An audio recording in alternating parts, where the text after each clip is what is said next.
Election అప్డేట్స్ను అందరికంటే ముందుగానే తెలుసుకోవాలంటే ఈరోజే ఆర్టీవీ లైవ్ యాప్ని మీ మొబైల్లో డౌన్లోడ్ చేసుకోండి. ఆంధ్రప్రదేశ్లో ఎన్నికల ఫలితాలు ఏ విధంగా ఉండబోతున్నాయన్న అంశం చర్చనీయాంశంగా మారింది. ఆంధ్రప్రదేశ్లో గతంలో ఎన్నికల ఫలితాలని తల్లకిందులు చేసిన మాంత్రికుడు చాణక్యుడు ప్రశాంత్ కిషోర్ ప్రస్తుతం మన దగ్గర ఉన్నారు. ఈసారి ఎన్నికల్లో ఏ పార్టీ ఎన్ని సీట్లు గెలుచుకోబోతుంది, ఏ పార్టీ ప్రభావం ఏ విధంగా ఉండబోతుందన్న అంశాన్ని प्रशांत ने अड़िग తెలుసుకుందాం. प्रशांत जी, अब आंध्र के बारे में बात करते हैं. आंध्र प्रदेश में आप जगन मोहन रेड्डी के साथ मिलकर काम करते थे. जब आप उनके पार्टी के साथ थे, एक आंधी चली थी. अब क्या माहौल दिखाई दे रहा है आंध्र प्रदेश में? नहीं, 2019 में जगन मोहन रेड्डी को वाईएसआरसीपी को बहुत बड़ी जीत मिली, वो तो हिस्ट्री में है, दर्ज है. लेकिन इन चुनावों को लेकर आंध्र में चूंकि मैं जुड़ा रहा हूं, तो मैंने पहले आज से 3-4 महीना पहले भी कहा है कि जहां तक मेरी समझ है आंध्र प्रदेश में जगन मोहन रेड्डी की बड़ी हार होने जा रही है. और ऐसा आज मैं चुनाव के समय नहीं बोल रहा हूं. 1-1.5 साल पहले जब जगन मोहन रेड्डी मेरे से आकर दिल्ली में मिले, तब भी मैंने उनको कहा कि मेरी समझ से इस बार आपकी बड़ी हार होगी.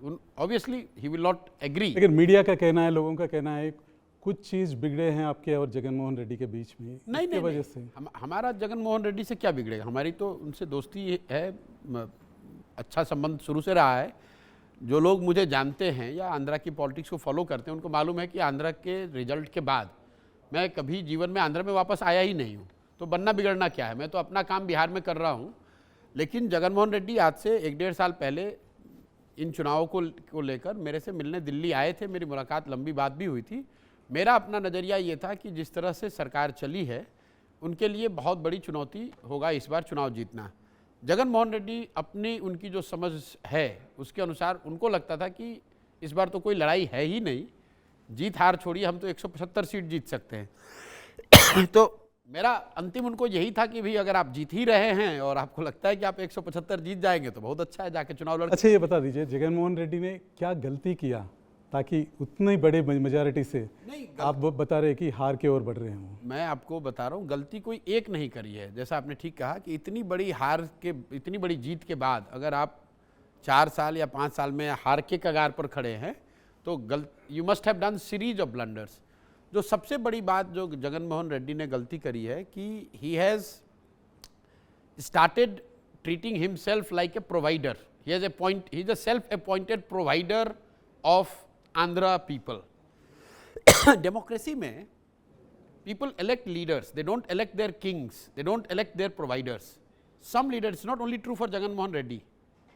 कुछ नेताओं को ऐसा लगता है कि अब मैं बन गया यहाँ. आपका कहना यह है कि जगन मोहन रेड्डी को सत्ता का चस्का लग गया और अहंकारी हो गई? नहीं, अहंकार तो बात की बात है. ये समझना कि मैं राज्य के मुखिया के तौर पे मुझे मालूम है कि जनता को क्या चाहिए. जगन मोहन रेड्डी ने यह तय कर लिया कि उनकी समझ से आंध्र की जनता को कुछ नहीं चाहिए, सिर्फ डीबीटी चाहिए, सिर्फ कैश ट्रांसफ़र चाहिए. मैं कैश ट्रांसफ़र करता रहूँगा, सड़क बने ना बने, रोजगार मिले ना मिले, लोगों की आर्थिक स्थिति बिगड़ जाए, खराब हो जाए, लॉ एंड ऑर्डर खराब हो जाए, आंध्रा देश का ऐसा राज्य बन जाए जिसकी कोई राजधानी नहीं है, लोग मुख्यमंत्री से मिल नहीं सकते हैं, मुख्यमंत्री कभी पब्लिक में दिखते नहीं. इन बातों से मतलब नहीं भाई, मैं यहाँ राजा के कुर्सी पे बैठा हुआ हूँ. मानते नहीं कि वेलफेयर बहुत, मैं अब आ रहा हूं उस पर, अहम चीज है. नहीं, welfare without in absence of aspiration has got no meaning. यही तो फर्क है लीडर में और प्रोवाइडर में. पुराने जमाने में जो लोग राजा होते थे वो भी तो अपने समाज का भला करते थे. उसमें और डेमोक्रेटिकली इलेक्टेड लीडर में फर्क क्या है? डेमोक्रेटिकली इलेक्टेड लीडर का काम यह है कि जिसको वेलफेयर की जरूरत है उसको वेलफेयर दिया जाए, जिसको पढ़ाई की ज़रूरत है उसको पढ़ाई दिया जाए, जिसको जॉब की ज़रूरत है उसको जॉब देने का प्रयास किया जाए. समाज के एस्पिरेशन और इमीडिएट नीड, सर्वाइवल और राइट, दोनों को बैलेंस करके चलना है. जगन मोहन रेड्डी ने बस वन वे स्ट्रीट बना लिया कि मैं पैसा हर महीने वेलफेयर के नाम पर लोगों को बांटता रहूँगा और लोग मुझे जीवन भर वोट देते रहेंगे, चाहे मुझे कर्ज लेके देना पड़े, चाहे मैं काम करूं न करूं, चाहे भ्रष्टाचार हो रहा हो. जब तक भाई तुम्हें तुम्हारा 5,000 रुपये मिल रहा है, मेरे से सवाल मत पूछो. This is the attitude of a provider, not of a leader. And that is why Jagan Mohan Reddy will be shocked on 4th of June when the results will come, because he will learn it very hard way कि ऐसा नहीं है। मान लीजिए कि आप मिस्त्री का काम करते थे गांव में कहीं, और आप काम करके 20,000 रुपये कमाते थे। अब वो काम बंद हो गया तो 20,000 का आपका नुकसान हो गया। बदले में सरकार आपको 6,000 रुपये ट्रांसफर कर रही है किसी स्कीम के नाम पे। Will you take it? जो व्यक्ति अपनी इकोनॉमिक एक्टिविटी से कुछ पैसा कमा रहा था, उसके साथ उसको कुछ वेलफेयर में मिल जाए तो अच्छा है। लेकिन अगर आपने कहा कि कुछ लोग बात करते हैं कि वाईएसआरसीपी ने एजुकेशन में बड़ा काम किया है, इंग्लिश मीडियम की बात करी। भाई इंग्लिश मीडियम, आपने मीडियम चेंज कर दिया, उससे स्कूल थोड़ी ना बदल गए, उससे अच्छे शिक्षक थोड़ी ना आ गए। आपने डिसेंट्रलाइजेशन के नाम पर वॉलंटियर्स की एक फौज खड़ी करी, लेकिन जो संवैधानिक व्यवस्था है, जो पंचायती राज की व्यवस्था है, उसको आपने सिरे से खत्म कर दिया। ये वॉलंटियर वाला आइडिया आपका नहीं है? नहीं, हम भाई सरकार में आप फिर मैं वही कहूँगा, आपने चुनाव जीतने के बाद इंक्लूडिंग शपथ, मैं तो शपथ ग्रहण समारोह में भी नहीं आता हूँ, मैं तो आया ही नहीं हूँ। उनकी अपनी सोच है। जैसे मैं जो कह रहा हूँ कि डिसेंट्रलाइज, जैसे एक एग्जाम्पल के तौर पे आप देख लीजिए, डिसेंट्रलाइज गवर्नेंस का, सत्ता और संसाधन के विकेंद्रीकरण का एक संवैधानिक फ्रेमवर्क है पंचायत। पंचायत में चुने हुए रिप्रेजेंटेटिव, उनके माध्यम से आप सत्ता और संसाधन का डिसेंट्रलाइजेशन कर सकते हैं। आपने डिसेंट्रलाइजेशन का एक नया मॉडल खड़ा कर दिया। 2 लाख लोगों को वॉलंटियर के तौर पर, बेसिकली अपने पार्टी कार्यकर्ताओं को आपने सरकार में शामिल करा दिया। अब उन्हीं से आप सारा डिस्ट्रीब्यूट करा रहे हैं पैसा, या जो भी व्यवस्था है। जो संवैधानिक व्यवस्था थी, जो लोग चुनकर आए थे, सरपंच हैं, विलेज हेड हैं, वो कहाँ जाएंगे? उनकी भूमिका क्या होगी? पूरा तंत्र, मुख्यमंत्री, volunteer, DBT, that is it. तो आप उसका देख रहे हैं कि समाज का बड़ा वर्ग उससे बिल्कुल ना। और ये 3 कैपिटल वाला आइडिया आपका नहीं था क्या? भाई मैं कोई गवर्नेंस का आइडिया नहीं देता हूँ। मैं जब चुनाव लड़ाता हूँ तो जब लड़ाता था, अब तो मैंने काम ही छोड़ दिया वो, मैं इतना ही करता हूँ कि जो आपका मुख्य एजेंडा है उसको तय करते हैं। तो 9 रत्नालू के जो 9 प्रॉमिस हैं वो हमारे डिजाइन किए हुए हैं कि ये 9 चीज़ तो आप जरूर कीजिए। लेकिन that 9 point program is not be all and all है। ऐसा नहीं है कि ये 9 चीज़ कीजिए और बाकी सब चीज़ भूल जाइए। बाकी चीज़ तो सरकार में आप चुनकर आ रहे हैं, मुख्यमंत्री आप बने हैं, शपथ आपने ली है, कैबिनेट आपका है, देश राज्य की पूरा संसाधन आपके पास है। तो ये आपको तय करना है कि ये 9 प्रोमिसेस के साथ साथ राज्य का विकास कैसे होगा, राज्य के लोगों की भावनाओं का सम्मान कैसे होगा, और सबसे बड़ी बात है एक्सेस।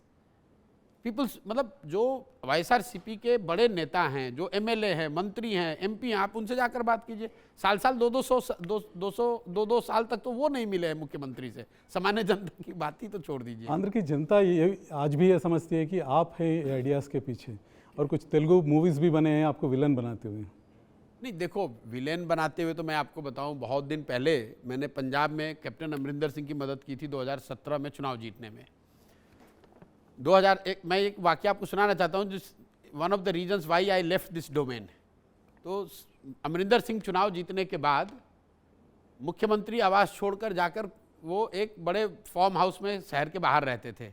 वहाँ पर संविदा कॉन्ट्रेक्चुअल जो एम्प्लॉई हैं वो मुख्यमंत्री से मिलना चाहते थे, कोई एजिटेशन कर रहे थे। मुख्यमंत्री जब नहीं मिले तो वो लोग धरने पर बैठे और बाहर एक बोर्ड लगाया जिस पर लिखा हुआ था कि जो व्यक्ति भी हम लोग को मुख्यमंत्री से मिला देगा उसको हम लोग 1 लाख रुपए इनाम देंगे। तो विपक्ष के एक नेता ने टिप्पणी करी, एक ट्वीट किया कि भाई जो आदमी इन संविदा कॉन्ट्रेक्चुअल एम्प्लॉय को मुख्यमंत्री से मिला देगा उसको 1 लाख रुपए मिलेगा, लेकिन जो आदमी प्रशांत किशोर को पकड़ के वापस पंजाब में लाएगा उसको 10 लाख रुपया मिलेगा। क्योंकि चुनाव से पहले यही आदमी था जो कि कह रहा था हर घर कैप्टन, कॉफ़ी विद कैप्टन, और जब आज चुनाव हो गया, सरकार बन गई तो कहीं नहीं कैप्टन।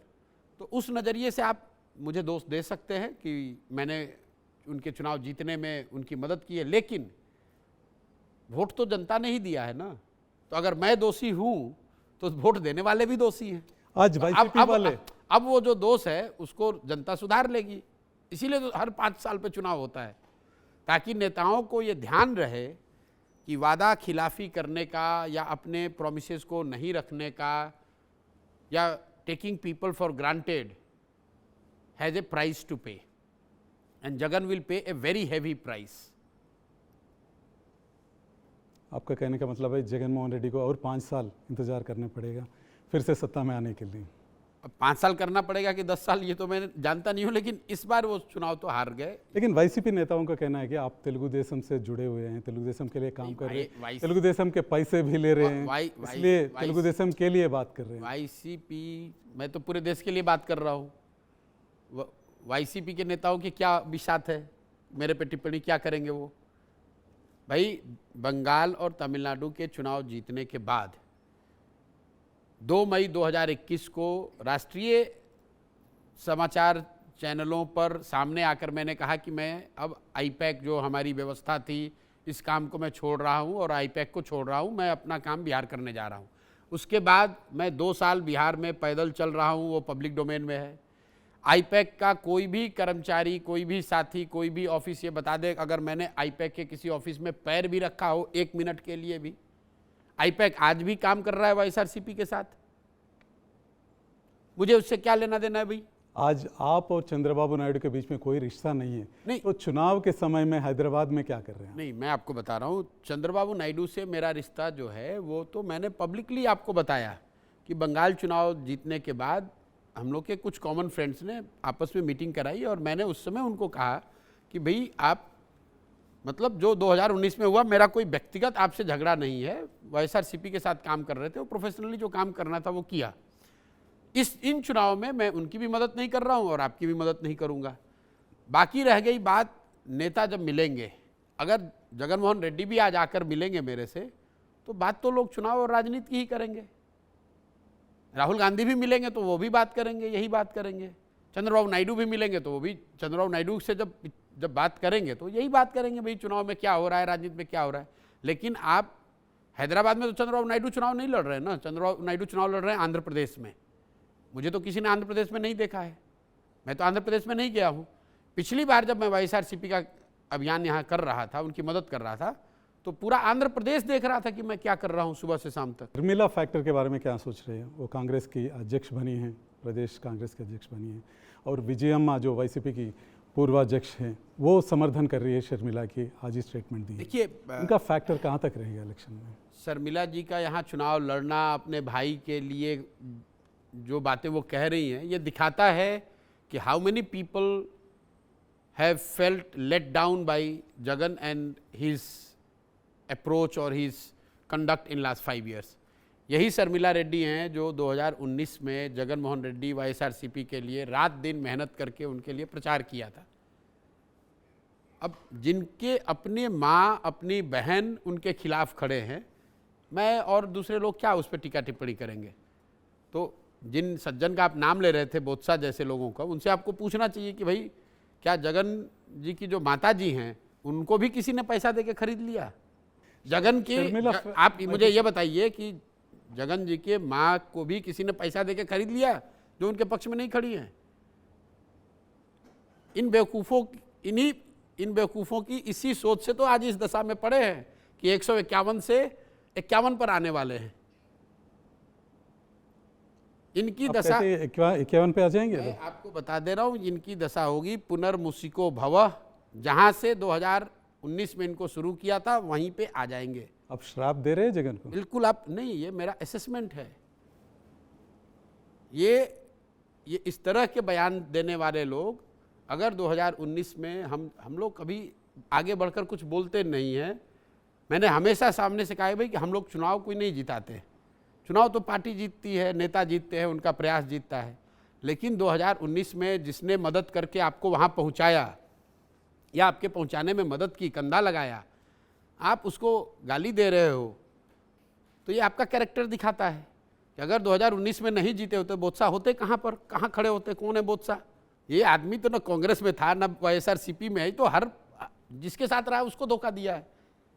अब मेरे से क्यों उन पर टीका टिप्पणी करवा रहे हैं? अभी इन चुनावों में जहाँ से उनकी पत्नी अभी एमपी का चुनाव, उसके बाद डील कर रहे थे टीडीपी में जाने का। कोई आधार है आपके पास? भाई उनके पास क्या आधार है बोलने का? मेरे पास सबसे बड़ा आधार ये है कि 2019 में अगर इन लोगों की मदद नहीं की गई होती तो आज भी ये कहीं धूल फाक रहे होते। 5 बरस किसी की मदद से अगर कहीं पहुंच गए हैं तो एटलीस्ट बी ग्रेटफुल। गीता में एक बात कही गई है, there is no greater sin than being ungrateful. कृतज्ञता से बढ़कर कोई बड़ा अपराध है नहीं। और अगर आप कृतज्ञ, अगर आप अनग्रेटफुल हैं, not only towards Prashant Kishore, towards your own family, towards your sister, towards your mother, towards your voters, towards your supporters, you will pay the price and you will see YSRCP is going to pay the price. आप दोनों manifesto देखे होंगे, YSRCP का और TDP नहीं देखा है, मैं आपको ईमानदारी से बता रहा हूँ, मैंने मैनिफेस्टो ना उनका देखा है ना मैंने इनका। मुझे वेलफेयर किस तरह का भूमिका निभाने वाले हैं चुनाव में? देखिए, वेलफेयर कंट्री लेवल पे मैं आपको बता रहा हूँ, विशुद्ध वेलफेयर के नाम पर आप चुनाव नहीं जीत सकते हैं। India is a welfare state, it is not being defined first time by a government in Andhra. Every state leader, every state government does what they think is welfare. Modi ji 80 crore लोगों को अनाज खिला रहे हैं, मुफ्त का अनाज सो कॉल्ड दे रहे हैं, वो भी तो वेलफेयर है। दुनिया के इतिहास में शायद बहुत बड़ा वेलफेयर प्रोग्राम है। इसका मतलब है कि मोदी जी का विरोध नहीं होगा, इसका मतलब लोग मोदी जी के विरोध में वोट नहीं दे रहे हैं जिनको अनाज मिल रहा है। ये क्या लॉजिक हुआ भाई? वेलफेयर आप कोई अपने घर का पैसा थोड़ी ना दे रहे हैं। As a state you are the custodian of all the resources. As a state head people elect you to make use of that resource to create best opportunity, best future for the people, including taking care of immediate needs through the welfare means. It's not one versus other. और आंध्र में जो एक vote के लिए 3,000 से लेकर 12,000 रुपए तक दिया जा रहा है, उसका इफेक्ट, उसका इम्पैक्ट? देखिए, मैंने ये बात किसी दूसरे एक टाउन हॉल में चेन्नई में कहा था कि सदर्न स्टेट्स में बहुत सारी अच्छी बातें हो रही हैं कंपेयर टू नॉर्दर्न स्टेट जहाँ से हम लोग आते हैं, बिहार में, यूपी में, मध्य प्रदेश, राजस्थान के मुकाबले आज आंध्र में, तेलंगाना में, तमिलनाडु में, कर्नाटक में शायद विकास बेहतर दिख रहा है। लेकिन एक चीज़ जो यहाँ बहुत खराबी है वो है ये वोट में पैसे का चलन। लोग यहाँ पर चाहे जितने समझदार हों, लेकिन एक ये जो पैटर्न बन गया है राजनीतिक दलों या नेताओं के द्वारा पैसा देना, हालांकि मैं मानता हूँ कि पैसे से लोग वोट बेच नहीं रहे हैं, क्योंकि दोनों ही दल पैसा दे रहा है, फिर भी वोट तो एक ही किसी को ज़्यादा मिल रहा है, तो पैसे का उतना असर नहीं है। लेकिन it is one of the I would say major problems in the southern states. ये परेशानी इतनी ज़्यादा नॉर्दर्न स्टेट्स में नहीं है, दूसरी परेशानी वहाँ ज़्यादा हो सकती है, लेकिन ये जो पॉलिटिकल करप्शन, खासकर वोटर को चुनाव से पहले पैसा देने की जो बात है, ये नॉर्दर्न स्टेट्स में इतना नहीं है। सदर्न स्टेट्स में ये ज़्यादा, खासकर तमिलनाडु, कर्नाटक और आंध्र प्रदेश, तेलंगाना में हम लोग देख रहे हैं। प्रशांत जी, आंध्र के बारे में जो आपका एनालिसिस है उससे ये लगता है मुझे, चंद्रबाबू के ऊपर पॉजिटिव वोट से ज़्यादा जगन के ऊपर जो नेगेटिविटी है वो चंद्रबाबू को मदद करने वाली है। आप ये कह सकते हैं कि मतलब जनता चंद्रबाबू नायडू को जिता रही है, वापस ला रही है, उससे ज़्यादा जनता जगन मोहन रेड्डी को सत्ता से हटा रही है, और या हटाने के लिए उनको vote. Basically negative vote you talking about. ठीक, it's very difficult to quantify कि कितना नेगेटिव है कितना पॉजिटिव है, लेकिन broadly speaking it is more, in my assessment the vote is going to be against Jagan then for anybody. Thank you very much Prashant ji, आप studio आने के लिए, थैंक यू, राय बताने के लिए धन्यवाद। నమస్తే అండి. ఇది వ్యాపారం గురించి కాదు, ఓటు గురించి. ఎన్నికల్లో ఓటు వేయడం మన హక్కు మాత్రమే కాదు, కర్తవ్యం. ఎంతో మంది మహా నేతలు శ్రమించి ప్రాణత్యాగం చేసి ఈ అవకాశాన్ని మనకిప్పించారు. అందరూ ఓటు వేద్దాం, ఎందుకంటే ఓటు హక్కు ఊరికే రాదు. నా ఓటు ఎవరికో తెలుసా? అది సీక్రెట్ అండి.